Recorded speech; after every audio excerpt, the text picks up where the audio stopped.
Good evening to the delegates that are tuning in for this, and I want to thank the organisers for having set this up. We've all faced difficult times over the last several months through COVID-19, and I hope that this time next year we'll all be standing together at conference and fighting for independence.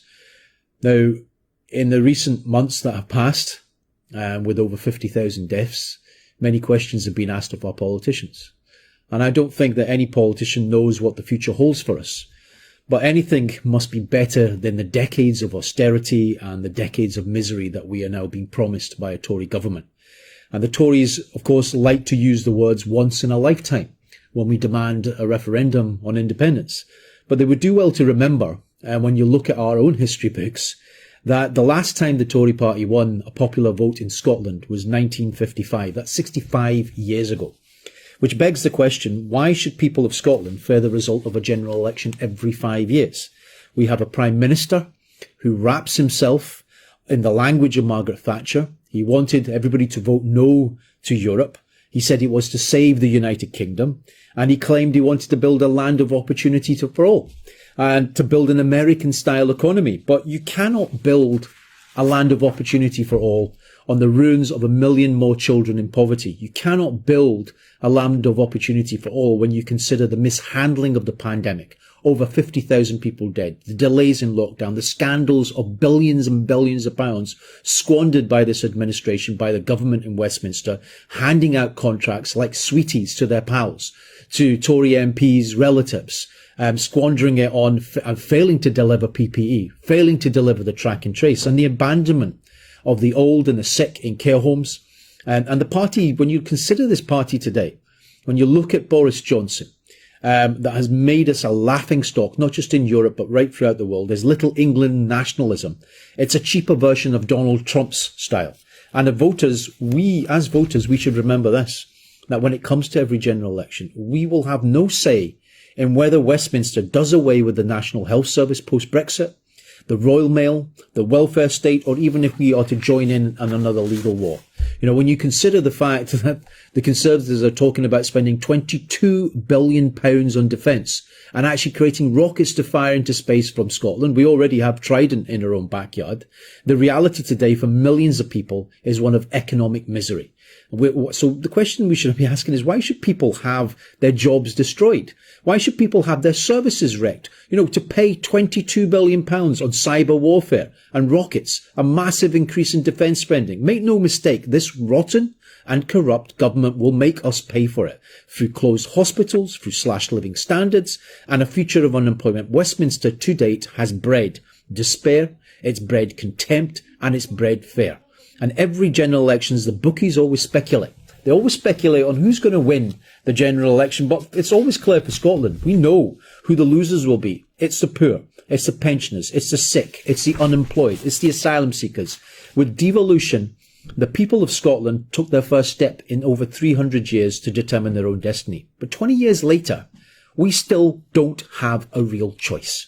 Why should we be dominated by an anti-immigrant, an anti-welfare, and a low-tax government? You've got Boris Johnson's rhetoric of positive Britishness. And when you actually challenge it, when you look at it, it's wafer thin.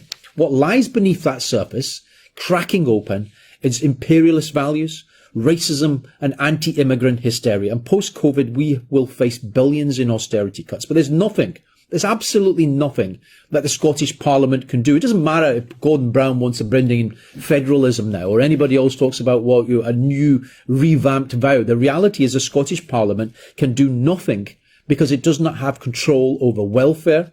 It doesn't have control over the levers of the economy. And people should ask a simple question. Who actually runs this country today?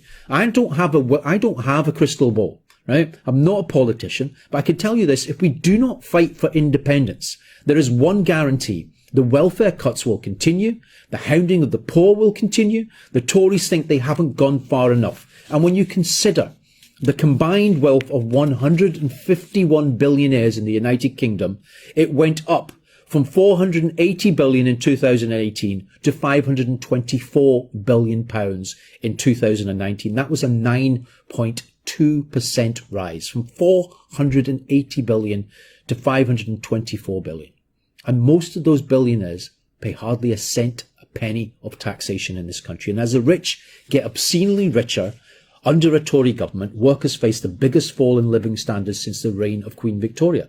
And there is a choice that faces us, a real choice.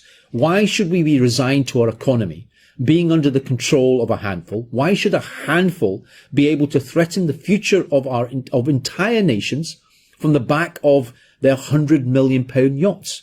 You know, as wealth and power is being shoveled in the direction of those who already have far too much of it. And I see, you know, in the last few days, I've seen Gordon Brown pop up again on our TV screens. And he warned us the last time round when, you know, they brought about the vow, and he warned us the last time round that voting for independence to get rid of the Tories would be a huge mistake. But after 300 years of the Union, Glasgow has 6 out of 10 of the most deprived areas in the United Kingdom, where some 51% of our children live in poverty.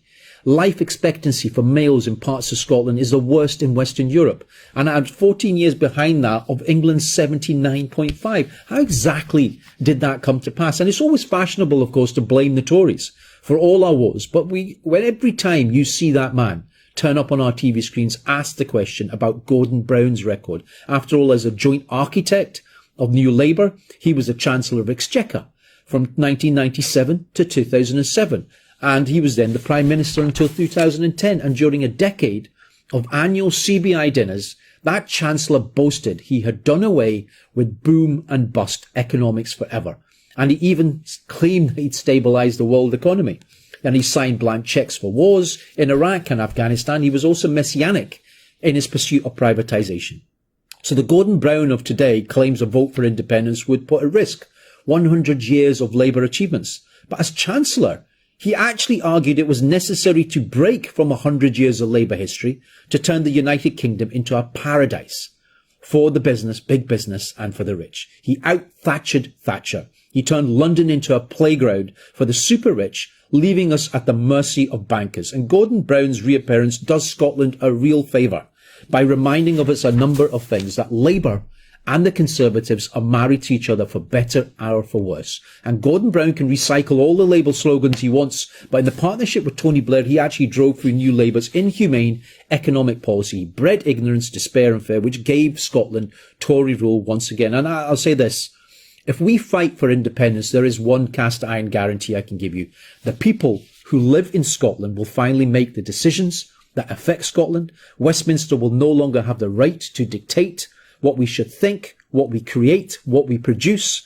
We will no longer be told that we cannot govern ourselves. From warfare to welfare, from employment to foreign policy, from cradle to grave, we will have the right to decide our own destiny. And I want to live in a nuclear-free Scotland.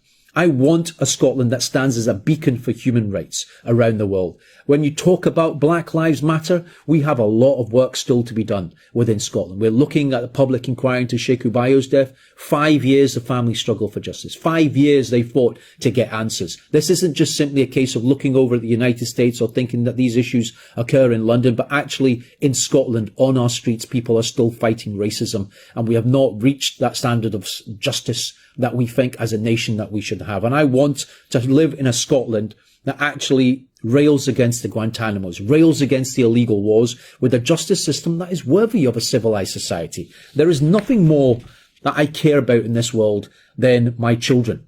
And this vote for an independent Scotland must be a means for a bigger dream. It's not about the SNP, and it's about time that as members of the SNP, whether we are just simply members, whether we're members of the NEC, whether we happen to be MPs, whether we happen to be MSP, this vote and this fight for independence is bigger than any party. It's bigger than any one politician. It's about the future of our country. It's about the future of our children and our children's children. It's about whether your country will put people before profit, about whether your country will send people to die in illegal wars, and about a publicly owned health service looking after our old people, a choice of saying we stand for humanity. It should be, this debate for independence, it should be about the debate about ending of poverty, about ending of ignorance, about inequality of opportunity. And I think if we send that message out, over the next days, weeks and months, because we have a battle on our hand, if we send that message out, then we will fight. We will win the fight for independence. Thank you.